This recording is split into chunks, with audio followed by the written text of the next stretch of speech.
the confidence of the majority of the members of the National Assembly as Prime Minister of Islamic Republic of Pakistan. Aamir Liaquat صاحب جو ہے نا کچھ کہنا چاہتے ہیں.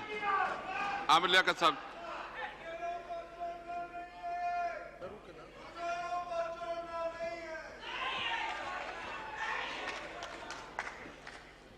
الحمدللہ وحدہ والصلاۃ والسلام علی من لا نبی بعدہ. میں نعت کے چند اشعار پیش کر رہا ہوں. اس سے پہلے 178 ووٹ لینے پر میں خان صاحب سے یہ کہنا چاہتا ہوں کہ آپ کی دوسری مرتبہ ووٹ آف کانفیڈنس سے بتا رہا ہے کہ آپ وزیر اعظم بھی دوسری مرتبہ بنیں گے.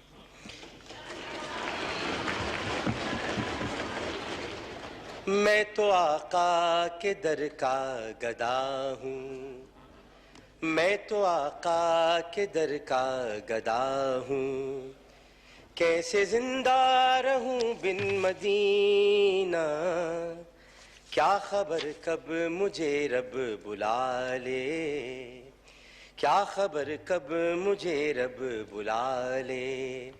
مجھ کو لے ہی چلو اب مدینہ، میں تو آقا کے در کا گدا ہوں. یہ شعر قابل توجہ ہے خان صاحب.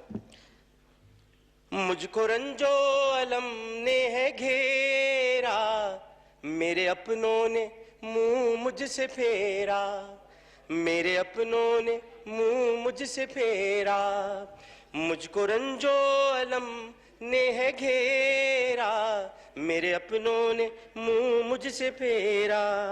اب تو دیجئے سہارا محمد، اب تو دیجئے سہارا محمد، درد سے بھر گیا میرا سینہ، اب تو دیجئے سہارا محمد.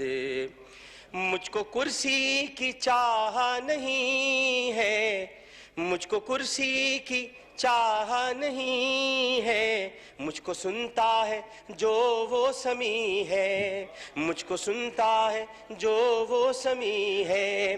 مجھ کو کرسی کی چاہ نہیں ہے، مجھ کو سنتا ہے جو وہ سمیع ہے. ہاں مجھ کو سنتا ہے جو وہ سمیع ہے. اپنے عمران کو تنہا نہ چھوڑیں، اپنے عمران کو تنہا نہ چھوڑیں، اپنے عمران کو تنہا نہ چھوڑیں. آ رہا ہوں میں آقا مدینہ، اپنے عمران کو تنہا نہ چھوڑیں. جناب خالد مقبول صدیقی صاحب. جناب خالد مقبول صدیقی صاحب. بسم اللہ الرحمن الرحیم. جناب اسپیکر شکریہ کہ آپ نے مجھے موقع دیا ہے. میں آپ کے توسط سے وزیر اعظم پاکستان عمران خان کو اعتماد کا ووٹ حاصل کرنے پہ مبارکباد پیش کرتا ہوں. وزیر اعظم صاحب، آپ کو ایوان نے اعتماد دیا ہے. ہم نے آپ کو وقت پر اعتماد دیا ہے. اب آپ وقت پر اس ایوان کو اعتماد دیں. آپ کو اعتماد ملا ہے، اب آپ کی باری ہے کہ آپ اس اعتماد کو قوم کو لوٹائیں. قوم کو اعتماد دیں، قوم کو اعتبار دیں. اور آپ کے اتحادی اس موقع پہ بھی ہر مشکل وقت میں آپ کو اپنے ساتھ کھڑے نظر آئیں. اب آپ کے فیصلوں میں ان کی رائے کا شامل ہونا آج کے دن کا قرض ہے. اور ہمارا آپ سے وعدہ نقد وعدہ ہے، ادھار وعدہ نہیں ہے. بر وقت وعدہ پورا کیا جاتا ہے. اور یہ ایوان جانتا ہے کہ ہم صرف ریسیونگ اینڈ پہ نہیں ہیں، ڈسپینسنگ اینڈ میں بھی ہے. ہم صرف لینے والا ہاتھ نہیں ہیں، دینے والا ہاتھ بھی ہے. اور ہم یہ چاہتے ہیں کہ آپ قوم کو یہ اعتماد اور اعتبار دیں کہ تبدیلی محض آپ کا نعرہ یا وعدہ نہیں ہے بلکہ آپ کا ارادہ ہے. آئیے وزیر اعظم صاحب، یہ ایوان مل کے خواب دیکھے. یہ مارچ کا مہینہ ہے، خواب دیکھنے کا مہینہ ہے کہ 23 مارچ 1940 کو مسلمانان بر صغیر نے ایک وطن کا خواب دیکھا تھا 1940 میں اور 1947 میں اس خواب کو وطن کی شکل میں، پاکستان کی شکل میں ممکن بھی بنایا ہے۔ 7 سال میں ہم نے وطن تو حاصل کر لیا جناب اسپیکر، لیکن 74 سال میں ہم نے پاکستان بنانے کا مقصد حاصل نہیں کر سکے۔ پاکستان محض پاکستان مقصد نہیں تھا، پاکستان بنانے کا بھی کوئی مقصد تھا۔ ہم چاہتے ہیں کہ یہ مقصد آپ کے ہاتھوں پورا ہو، اور کچھ نہیں کر سکتے ہم تو کم سے کم اس ایوان میں کھڑے ہو کے ایک ایسے ایوان کا ہی خواب دیکھیں جہاں پر کسان کی نمائندگی کسان کر رہا ہو، جاگیردار نہ کر رہا ہو، اور اپنے کسان کو اس جگہ پر آ کر اپنے لیے قانون سازی کا موقع ملے۔ آئیے ایک ایسے ایوان کا خواب دیکھیں جہاں پر مزدور کی نمائندگی مزدور کر رہا ہو، سرمایہ دار یا کارخانے دار نہ کر رہا ہو، یہاں پہ خاندان نہ بیٹھے، عوام بیٹھی بھی ہو، اور وہ عوام جو عام پاکستانیوں کے دکھ اور درد کو نہ صرف جانتے ہوں بلکہ اس سے نبردآزما بھی ہوں۔ عام پاکستانی کو بیٹھا ہوا ہونا چاہیے یہاں پر۔ جناب وزیر اعظم صاحب، آئیے تبدیلی کا سفر شروع کیجئے، اس جاگیردارانہ جمہوریت کو جینون جمہوریت میں تبدیل کیجئے، اس پاکستان کی ریاست کو سیکیورٹی اسٹیٹ سے ویلفیئر اسٹیٹ کی جانب قدم بڑھائیے، ہم آپ کے ساتھ رہیں۔ اور جہاں تک ہمارے آپ سے ہم نے درخواست کی، اپنے دکھ اور درد کی تصاویر آپ کو پیش کی، ہمیں کیونکہ ایسے موقع پہ بات کرنے کا موقع ملتا ہے تو کبھی کبھی سمجھا جاتا ہے ہم وقت سے فائدہ اٹھا کر شاید بلیک میل کر رہے ہیں، اپنے وعدے یاد دلا رہے ہیں۔ مجھے دہرانے دیجئے اس ایوان میں کہ ہمارے مطالبے کیا ہیں۔ کیا میرے 100 کارکنان لاپتہ ہوں تو میں وزیر اعظم سے نہ پوچھوں، ان سے فریاد نہ کروں، اس کو نہ بتاؤں؟ ہاں، لاپتہ کیا ہوتا ہے؟ جو گھر کا راستہ بھول جائے۔ ہر معاشرے میں لاپتہ ہو سکتے ہیں، لیکن کسی مہذب معاشرے میں، کسی جمہوری معاشرے میں، کسی اسلامی معاشرے میں لاپتہ کرنے والے نہیں ہوتے۔ وزیر اعظم صاحب، وہ شہر جو آپ اس پورے پاکستان کو ہر رکاوٹوں کے باوجود، ہر جبر کے باوجود، ہر زیادتی کے باوجود بڑی ذمہ داری کے ساتھ 70%، 60% ریونیو دے رہا ہے، آج وہ رہنے کے قابل نہیں ہے، شہر لیویبل شہر نہیں ہے۔ پاکستان کا ایک زمانے میں تیسرا بڑا شہر۔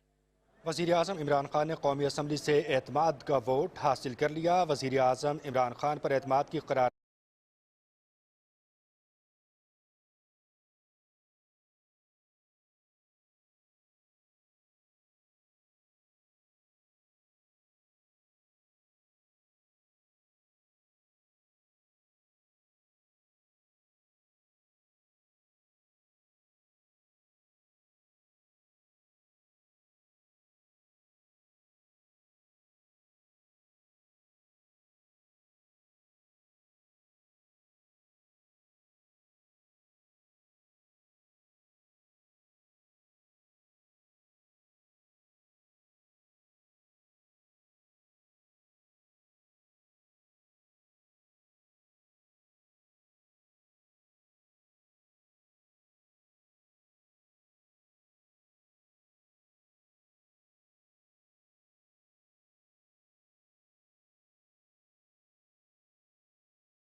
میں کیونکہ جو بھی ہماری بہت خوشائن بات ہے کہ آپ کی ساری الائیڈ پارٹیز جو ڈے ون سے آپ کے ساتھ تھیں، جس میں P M L Q from Punjab, BAP from Balochistan, J W P from Balochistan, آپ کی سندھ سے G D A, M Q M, A N P, independent,